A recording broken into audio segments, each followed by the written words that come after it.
Great news, DJ. What's that? Did we finally make money on the channel?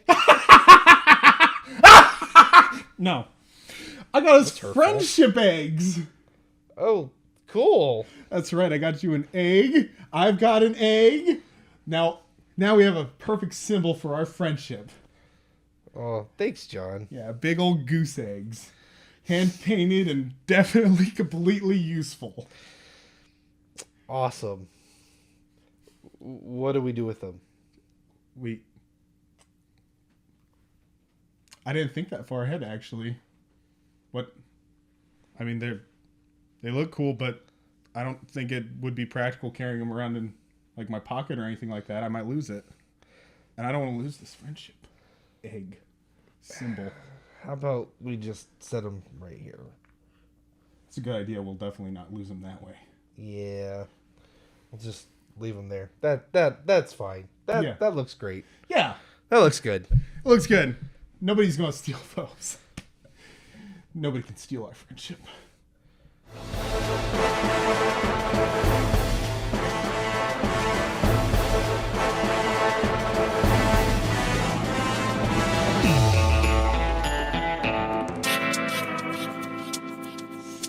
Welcome back to Entertainment Rebooted and another episode of Cinema Revisited The Muppets, where we are watching all of the theatrically released Muppet movies that we could potentially find easily.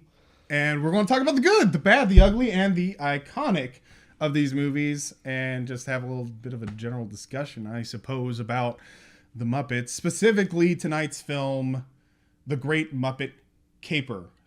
Speaking about great things, I'm joined, of course, by my esteemed co-host, DJ. Say hi, DJ. Hello. All right, DJ. Before we get into the good, the bad, the ugly, and the iconic of The Great Muppet Caper, let's recap the plot for those who haven't seen this film. It's a Muppet heist film. The end. Yep, we're done. All right, good. We can leave. Thank goodness. So the Great Muppet Caper actually has actually more inside and fourth wall breaking than even the first one. But the film stars Gonzo, Fozzie, and Kermit as reporters and, well, cameramen and reporters, respectively, for a newspaper. And they start out at the very beginning like that and immediately get fired for being incompetent at their jobs. But in order to try to get their jobs back, they decide to travel to London in order to look into a heist that they actually were on the same street as and missed. A heist of Jews from a great London fashionista. Miss Holiday, right? Mm-hmm. All right. Lady Holiday. I speak out of turn. Lady Holiday. So they land with lots of visual gags and fun fanfare. They land in London. They go to a cheap hotel. They end up meeting a whole bunch of other Muppets and swarming silly characters. And Miss Piggy then gets introduced as a wannabe fashionista herself and model, and comes into Lady Holiday's office on her own in order to get a job with her. Ends up getting set up as her assistant. And it is exposed that her brother is slimy and swarmy, who we meet at the very beginning of the film. Mr. Holiday. Mr. Holiday will be is a prime suspect in the previous theft and in her mind, and a potential thief in the future. And we learn through Miss Piggy and the other characters, Kermit and them, that there's a lot of like hijinks going on in the background, and it slowly throughout the film you kind of learn that the other the models that she hired are actually in on it, and it's a heist team, and they're working the sister in order to steal basically everything she owns. All of her different jewels. Yeah, all of her jewels, all of her necklace. There's the baseball diamond. There's all this stuff that they keep stealing. And it's because the brother is useless. He blew his inheritance. He's got nothing really to lose anymore. And so he's just got this whole mastermind plan of just basically robbing his sister blind right in front of her face. Yeah, using the scorned models who are tired of her constantly changing her mind and being a typical eccentric fashionista, fashion designer. Yep. Miss Piggy pretends to be her when Kermit comes in to interview Holiday. Because she's got the hots for the frog. Yes. And it's mutual. And so she pretends to be her. He gets sets up a dinner with her. They go through some gags some more, and they go to a house that's not hers, that she pretends to be the caretaker of. They then go to the dinner at like this ridiculously expensive restaurant. They have a whole parade of like singing and dancing and gags and all this stuff. Yeah. And then the brother manages to steal the necklace off of the neck of the fashionista Lady Holiday, and Gonzo gets a picture of it. But of course, later as they're developing it, the Muppets need to use the restroom, so they burst through the door, overexposing the film and destroying all of the evidence that, in fact, the Great Caper himself is Lady Holiday's brother, as was obviously known to us, the audience. Yeah, like 3 separate times they shove it in your face. So anyway, you get past that point. They have the master plan to frame Miss Piggy for it. The Holiday actually, the brother falls in love with Miss Piggy as well and tries to woo her. When she won't take his advances, he decides that they're going to frame her for the theft. And then they plant a jacket on her, frame her for the crime. On her big glamorous chance she finally gets to have her show as the model that she always wanted, she gets to do it, and then immediately gets framed for murder and framed for theft and ends up in jail. And then while she's in jail, the brother plans his greater heist where he's going to break into the Mallory Gallery to steal the baseball diamond from his sister. And of course, Gonzo catches onto it because he's doing a bit of an article on kneecaps. And so he was in the dressing room and he overheard that they were planning on stealing the baseball diamond at midnight at the Mallory Gallery. So the Muppets decide that they're going to foil the evil deeds of these people. And so through a bunch of more visual gags and silliness, they manage to get onto the Mallory Gallery, and they show the thieves team breaking in with all their tools and everything. They make it in, and then they show the Muppets going in to meet them, and they end up at the gallery where the baseball diamond is around the same time. Mm-hmm. And the big fight ensues, and they end up almost getting away with winning, but then at the end the brother actually gets the diamond, and Miss Piggy, having escaped from jail through raw strength and great determination and the plot breaks through the window with a motorcycle provided to her, and then beats the crap out of all of the other people, and then they all go to jail. And then, having solved the crime, they get this cool ending gag where they're on the twins again, just like the twins join the what was it, the newspaper. Yeah, they're back on the newspaper. They're back on the newspaper again as twins solve the great mystery of the crime. They catch the thief. Mm-hmm. And then they all fly back to America together and get chucked out of the plane. As a final gag, and then we get the credits roll as they're parachuting down into the... There's a lot of getting thrown out of flying objects in this film. They get thrown out of multiple vehicles. Yes. And yeah, so it's one of the recurring gags. Anyway, so... speaking about recurring things, this is a recurring series. Of course, we've talked about the Universal monster movies, Mel Brooks, Godzilla, a variety of other films, and now we're talking about the Muppets, of course, in a continuing series about the good, the bad, the ugly, and the iconic. So let's get into it. What is good about the Great Muppet Caper? The Great Muppet, or the original Muppet film, is like a classic, simple, low stakes journey. This is the opposite. It's whimsical, it's silly, it's goofy, it's grand. It has they even have an opening number in the film where they're talking about how it has all this action and stuff we didn't have in the last movie. Are you happy, audience? And that's what's good about it. The film does all those things well. It balances the comedy and the action really well. And this feels more like what the Muppets turn into later. It's almost as if they're evolving into what they'll eventually evolve into. Yes. Well, I crazy. mean, and this is a kind of an early view of that, where the Muppets get into their tune. This film feels more like the Muppets know what they're doing now. They've already made one film. They're making a second film. They feel comfortable in the film. It doesn't feel so much juxtaposed, so much like shoving things together that don't fit. It works really well, and it gets there's a lot of what we've talked about before, like Brookisms that like Mel Brooks does in his films. The Muppets do a lot of the same stuff. A lot of fourth wall breaking, a lot of anachronisms, a lot of that kind of stuff. A lot of Obvious visual gags. humor, and if it's too obvious, they point it out. If there's something going on with the plot that they know is just overly convenient, they fourth wall break to be like, "Wow, that's crazy that this happened when I need it to happen." Yes, You know, it's a lot of that humor. yes, and it does it really, really well. Whereas the first film struggled a little bit to kind of find its stride.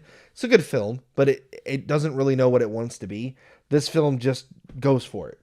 Yeah, And it's just a solid, good film in that way, that it just knows what it wants to be. yeah, 100%. I would go and I would say that the good about this movie is that it is not like the original one, but it is enough like the original one that's very clearly a Muppets film. I like the way that they set up the last one. And they set up this one in a very similar manner where they're not in the movie immediately. They are talking essentially just to each other, but it's kind of fourth wall breaking, explaining the fact that they're going to be in a movie. They're making another movie and it has another story. So I really like that they're kind of making that a recurring theme where it's like we're not just falling into the movie. It's like, no, the Muppets are purposely, they know they're in a movie. Yeah. And we're kind of in on the joke of them making the movie. And so you get about 5 minutes at the beginning of the film where you get a little musical number, but you also get an explanation from Kermit and Fozzie. I don't know why I want to call him Fozzie. But Fozzie. Because it's one letter off. Yeah. Fozzie, Bear, Fonzie. Yeah. But you get an explanation from them where they kind of explain, oh, we're twins, we're reporters, and we're going to try to solve this heist. And Gonzo is our photographer. And immediately they get into the characters, and then the movie starts. But they've already kind of explained, this is what we're going to do. Yep. And it really, I think, is just kind of smart because it kind of is an in-movie excuse for being able to break that fourth wall, to be able to talk and to kind of break the scenes a little bit, to have these little gags and stuff, because it is like we're watching the Muppets aware of the fact they're making a movie, and it's like they're kind of filming it live, but they're not really filming it live. The events are going to happen. Yep. So I like the way that was set up. I think that's really cool, but also the fact that it's a fresh plot. It doesn't feel recycled. It doesn't feel anything like that, but it feels very familiar. Yeah. In a good way. A familiar feel from the previous one, but a different.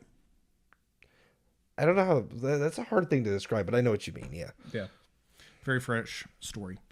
All right. How about bad? What's bad about this movie? About 1/3 to 1/2 way through the film, when it does the exact same thing that the first film does, is when Kermit and Miss Piggy get on the screen together, they steal like 1/3 of the film when there's a whole lot of other characters in this film to focus on. Mm-hmm. And there's a whole moment where Gonzo just disappears from the film almost entirely. Like he gets used like at that moment where he overhears the plot. Yeah, he becomes a plot device. Yeah, he becomes a plot device for a little bit. Fozzie kind of, but yeah, Fozzie really disappears. Yeah, he disappears, and there's some good gags and some good fun. But when Kermit and Miss Piggy do their little date and they're doing the riding around right out, the problem is they do those two together like through the whole centerpiece of the film. It's those two meet. They're at the dance hall, then they're out and doing the bicycling, and then they're at it's like it just kind of stalls the film. It's fine. It just, everything leading up to that and everything after it is solid. And there's just this good, I think it wasn't even that long. It was like a 10-minute section of the film out of like an hour and 20 minutes. So it's not like brutal, but ooh, man, it just like stalls it. That's it for me. It wasn't as bad as the first one where it was ugly, but it doesn't stall it as bad, but it was there. Yeah. I would say that the bad is about a third of the way through the film. There's a lot of pacing issues that happen. Essentially, after Kermit and Miss Piggy meet, when they do the gag where she's in the house with the British couple, and they're kind of a snooty. That's one of the most hilarious scenes of all time. And it is like really hilarious, but there is such breaks in the comedy bits that it becomes very dull, because they are kind of just sitting there like snooty British people, but they're having this very long dinner and there are a lot of pauses. And so it's like the wife will be like, "Oh, the weather's absolutely dreadful." And then you'll have like a 5-minute pause, and then it'll be like, "Yeah, the weather is dreadful." And then there's another minute. That's British humor. But the thing is, British humor sucks. I'm just going to be completely blunt. It sucks. That's the point. So the guy that does it, I know exactly what you mean, but the guy that does it, he's a Monty Python alumni. And he's a comedian. I just don't know. I can't remember his name, but he's in so many things. I feel like the point was they were making fun of British humor doing British humor. That was the point. Like, they were sitting there making fun of it. Like, and I found it hilarious. Well, and it has its parts. Like, I thought it was really funny because a lot of the stuff is really just subtle, where they're talking about it and they're like, "Oh, I haven't been outside the house in 13 years." And it's very clear that it's just like they don't leave the house because the weather's always dreadful and it's England, so it's always raining.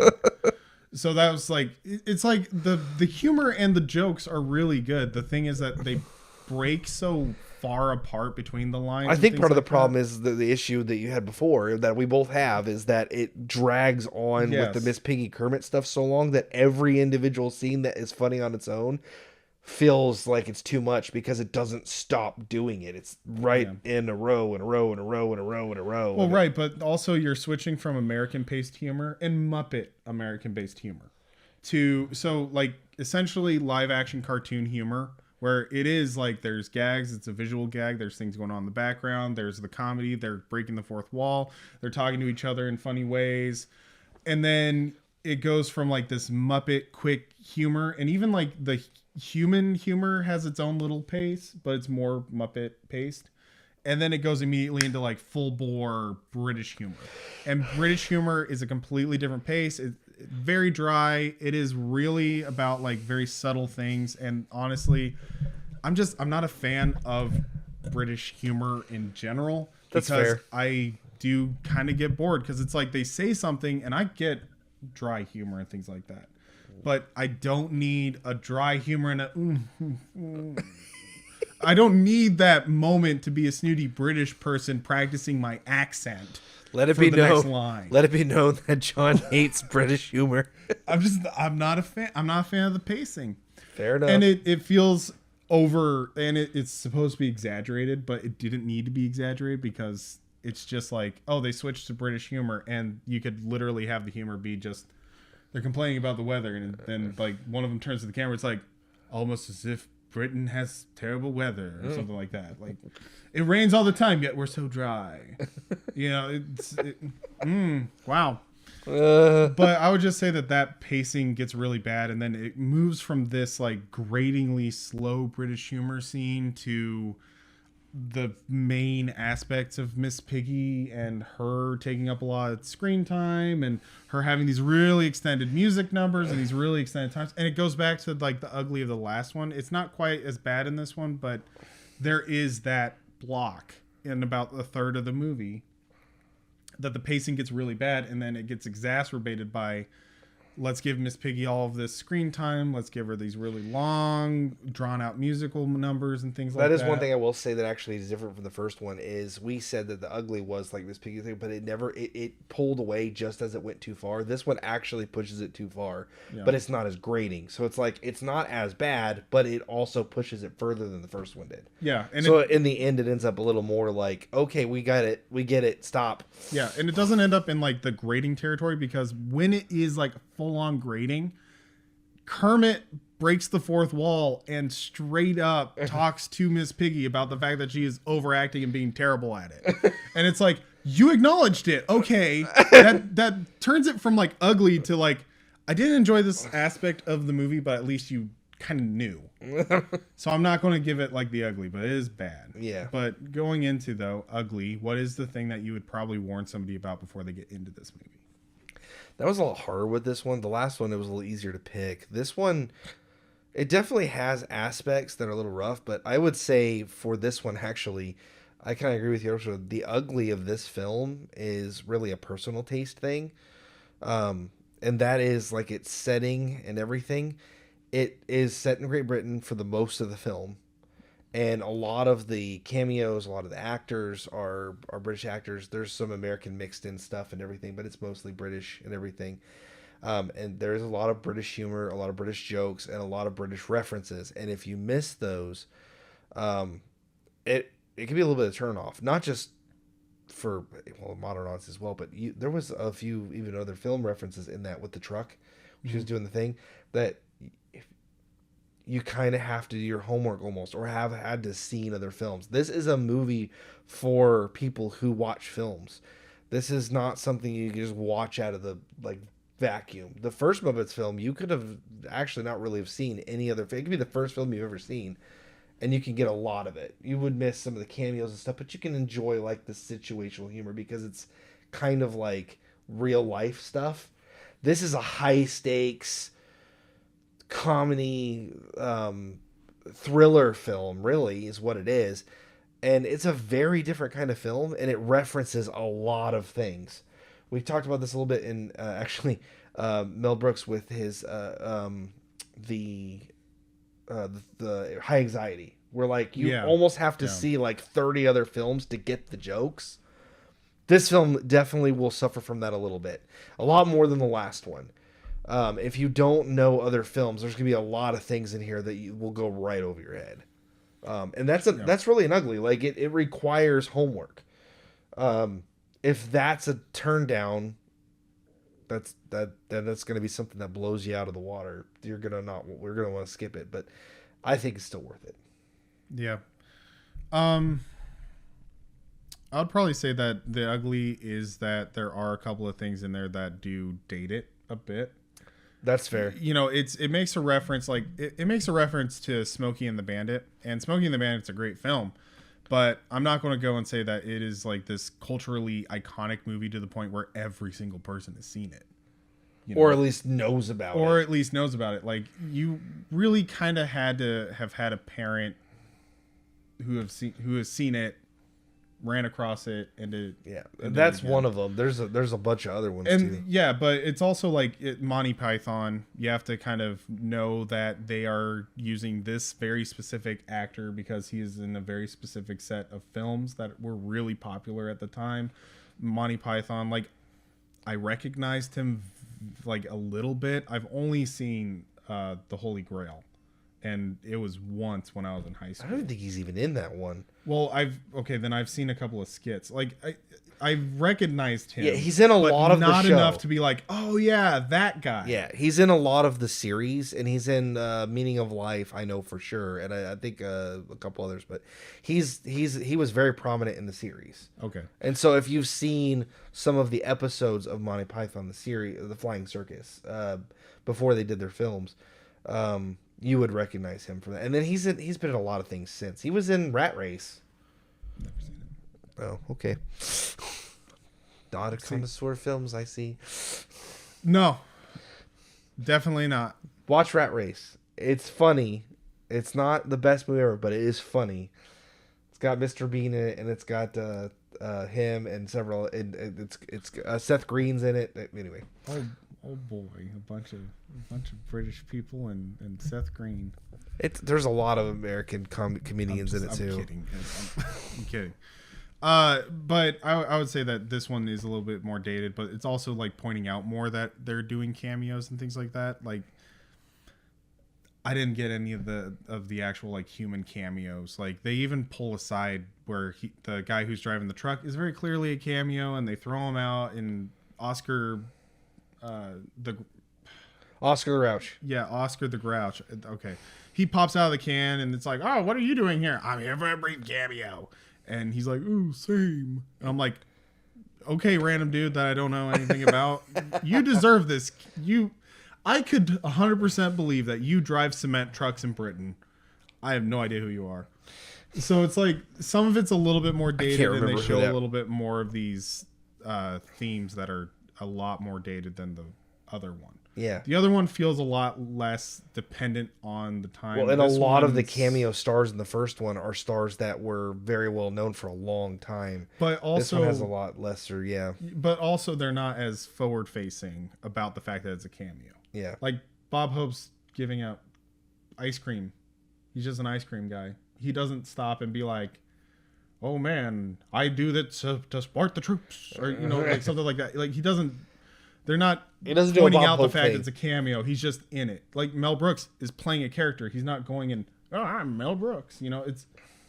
There's Mel Brooks actors and things in there, but they're playing the characters. Yes. More. And well, they did it. They did this one too. They just one yeah. brief cameo joke was a joke, but it's nobody knows. If you don't know who he is, it doesn't matter. And it has very specific like historical things. And I guess the Smokey and the Bandit reference is about on the level of Hare Krishna, because Hare Krishna was a thing in the 1970s. Yeah, like it was a group.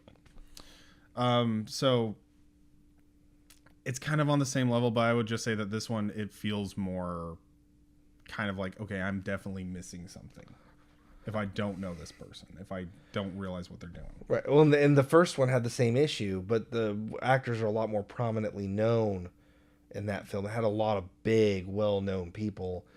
This one has a few, but it's not nearly as huge, and a lot smaller cameos than the first one. Yeah. All right. So, how about iconic? What makes the Great Muppet Caper worth watching? This is the first time that the Muppets do a bit. So what makes this iconic is that. So the Muppet Show, which is what originated this whole thing, was a stage show where they did skits. It was a sketch comedy show is what it was, with puppets. But the puppets had characters. They were doing a thing. It was a Muppet studio, and they were doing a show, and they had guest stars on it. The Muppet movie follows that straight up. It's them doing it. It's them it's them as the Muppets, like how they came together, and it's just them being themselves. It's them as the Muppets. So it's the same thing as the Muppet Show. This is the first one where they're actually playing characters throughout the entire film. They're not Kermit the Frog and Fozzie Bear as the Muppets. They are characters in a film. And they're all named the same. They're playing as actors as compared to just skits. They're actors playing a character rather than just being themselves.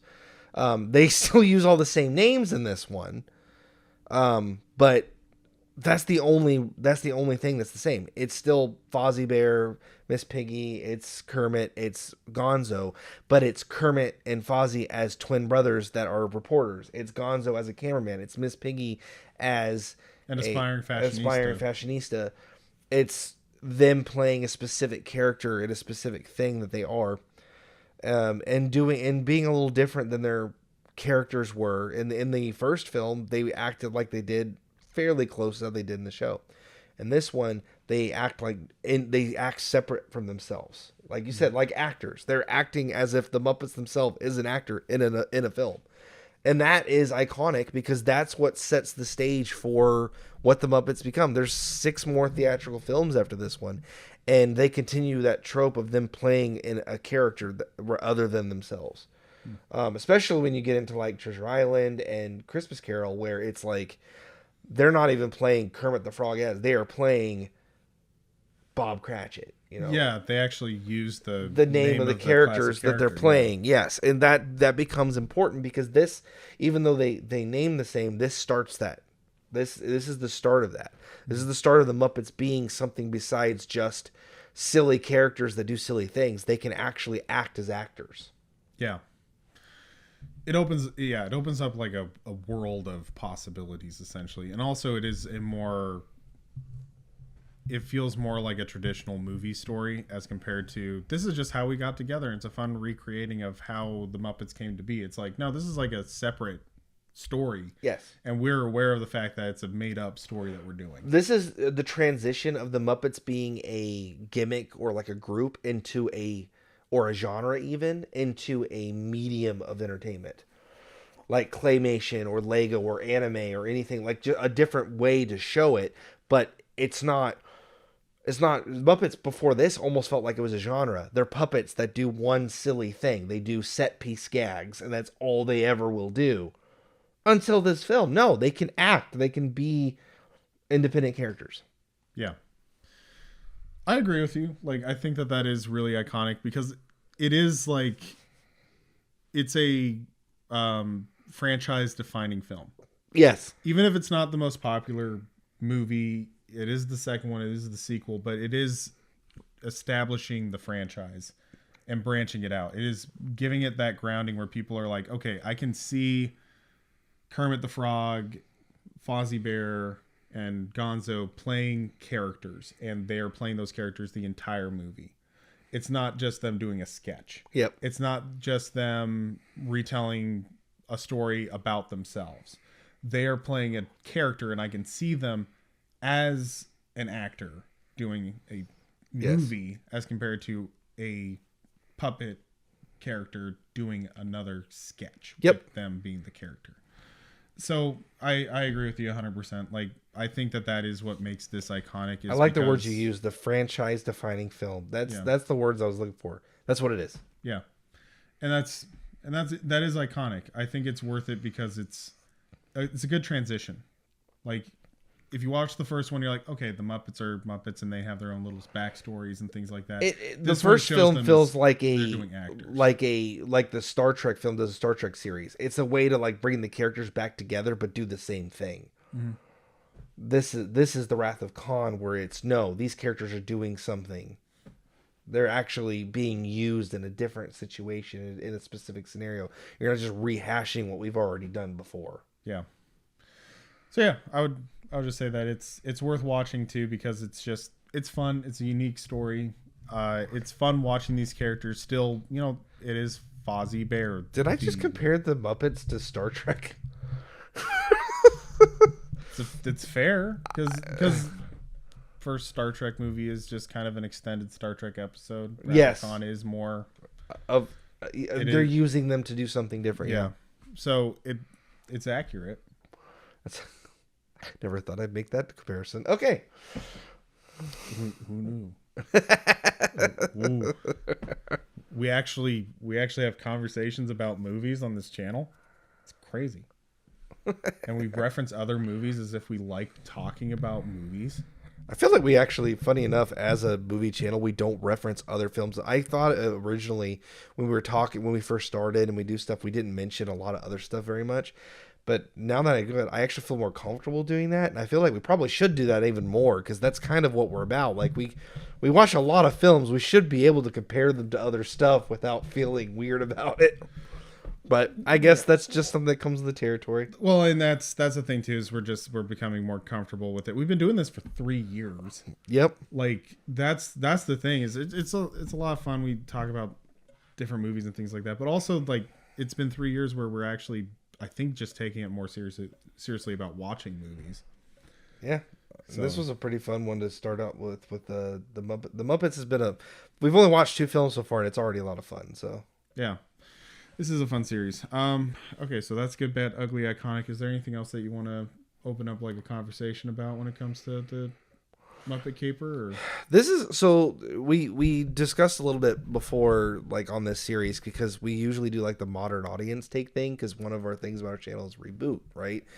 But the Muppets is fairly culturally recent, and it's kind of difficult to remake something that keeps happening. They had a Muppet film this year. Or last year, the Muppet Haunted Mansion. So they're still making these things. And it's a kind of a timeless medium, even though like you can date it with certain references. Well, and it's a very specific franchise to where it's like, oh, how do you remake a Muppet movie? You make another Muppet movie. You just make Muppets do something different. You just make one that's relevant. Yeah. Which is what they do. Right. That's not rebooting anything. That's not coming up with new ideas. So we don't really have a lot to do with this. The other thing I think it was like, well, what would you like to see as a Muppet film? But that even then would get old quick. So because we would probably just keep saying the same things because we got the memories of goldfish. So really for this one, we'll probably just end up closing a lot of them out, just kind of like giving like final thoughts or just like kind of what we think or feel. So that's just a little bit of story there. But honestly, for me to kind of close out is this goes back to the whole thing that was said by George Lucas. Like history doesn't repeat, but it rhymes. Yeah. The Muppets does that. This film does something different and fun and kooky from what the original one did, but it pulls a lot of the same stuff. And I have actually seen every single one of the Muppet films. So I wanted to preface with that. Like I've seen all of them, including all of the non-theatrical ones too. I've seen every single one I could, including Muppet Classic Theater, which you cannot find anywhere because it's VHS only, and they never ported it to DVD, and it disappeared in antiquity. It's one of the funniest things they ever made. But anyway, I digress. The Muppets is like really dear to me, but it's really fun to watch it in this environment because I get to actually pick it a little bit. Even though I really like the series, there are issues with it, just like any other film series and everything. There's little problems in there, and I feel like it gets better over time. But I mean, there's no such thing as a perfect film except for 1999's The Mummy. Or Willy Wonka, apparently. I rated it a 10. What was it? The new Wonka one? Wonka? Oh, yeah, just Wonka with Timothée Chalamet. Yeah. That's the one that you said was a 10. It's a good movie, but I give it a 10. I'd do it again. Anyway, I probably would be worth it, but this series, I'm really looking forward to it, honestly, and I'm hoping that all the films hold up as well. I remember because some of them, like Space, I've only seen once a long time ago, but I remember most of the film. So it's just kind of fun rewatching it, and you're seeing most of these for the first time, I think, right? Because you see Christmas Carol, the rest you've seen them like when you were really young. Or I've only, before we started this series, I have only seen 2 Muppet movies, and I've seen some Muppet sketches, and I've seen some of the Muppet Show. Gotcha. So it's like I have very specific Muppets that I like, because I've seen their little sketches and things like that. Like, I really like Beaker, but Beaker was featured on their YouTube series. Yes, they have like his own thing. Yeah, YouTube gave him a lot of stuff to, and Swedish Chef got a lot of attention on YouTube. Those are the 2 Muppets that I'm like 100%. I think that the Swedish Chef is hilarious, but Beaker is 100% my favorite. Fair enough. I like Beaker gets a really good prominent role in Muppet Treasure Island, so you'll get to see him in that one. You get to see him a bit more. Well, and otherwise Muppets, I've only seen the Christmas Carol because I try to watch that one every year. That's like one of the few Christmas movies I watch every year. It's also one of the best versions of the Christmas Carol. Exactly. Ever. And then the Treasure Island I saw when I was a little kid. Okay. Like, so those are the 2 that you've actually seen. Those are the 2 that I've actually seen. And I do not remember Treasure Island at all, except that we had it on VHS, and then our VHS player died, and that was not one of the films that got transferred to DVD in the great DVD purge of like 2007 or whatever.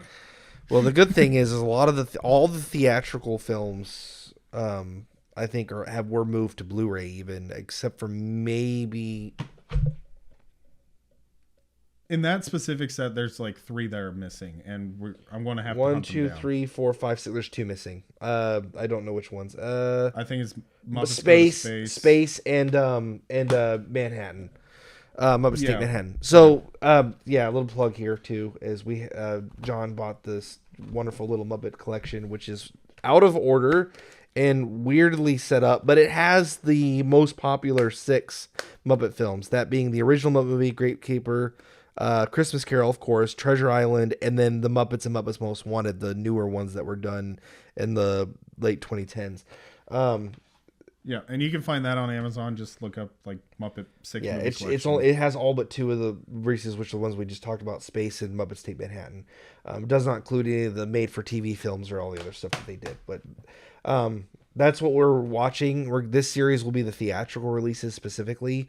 We might dabble with some of the other stuff later, but we're gonna do all the theatrical releases in order, and we'll figure out where we go from there. So if anybody has any suggestions or they want us to watch the other ones like Muppets Wizard of Oz or Swamp Years or any of the other stuff they built, let us know. But right now, this is where we're focusing. So. Yeah, if you want us to watch something specifically, put it in the comments below. We're open to suggestions. We like watching different movies and things like that. And there's definitely some blind spots between the two of us. There's few blind spots, but there are definitely blind spots. Yeah. So we're always open to suggestions. Whatever you guys want to watch, we're pretty, excited to watch movies.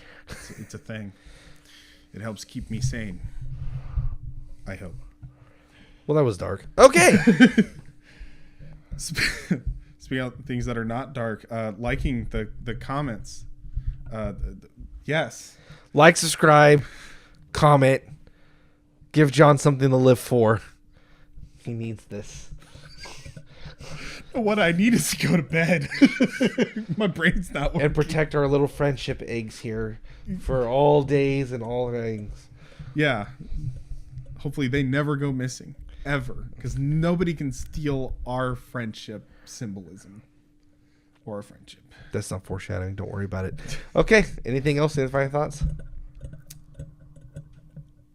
No, I Did your brain stop working? it did. I'm actually legitimately my brain just is Okay, I could close this out this time then. I'll give you a break. Yep. Okay. I'm sorry. Thank you for everything. We appreciate it. And if you have any suggestions or anything, we're open to that. Otherwise, we will see you in the next video. Thank you for watching. Thanks for watching. Yeah, and hopefully, literally, no one steals our eggs. Yeah, That would be awful.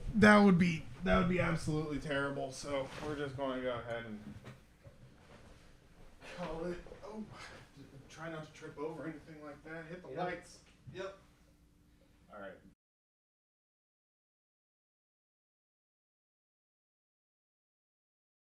Hope! They thought they could pull one on me. They thought they could pull one on Darwin. No, sir. Oh, would you look at that? A visual gag just as cheap as this show. But not me. Not Darwin. No, sir. I'm gonna get what's mine. They call me the Mind Goblin. 'Cause I don't mind gobbling up these eggs. Just as much as I hope that you don't mind commenting, and subscribing. I have to. My agent sucks.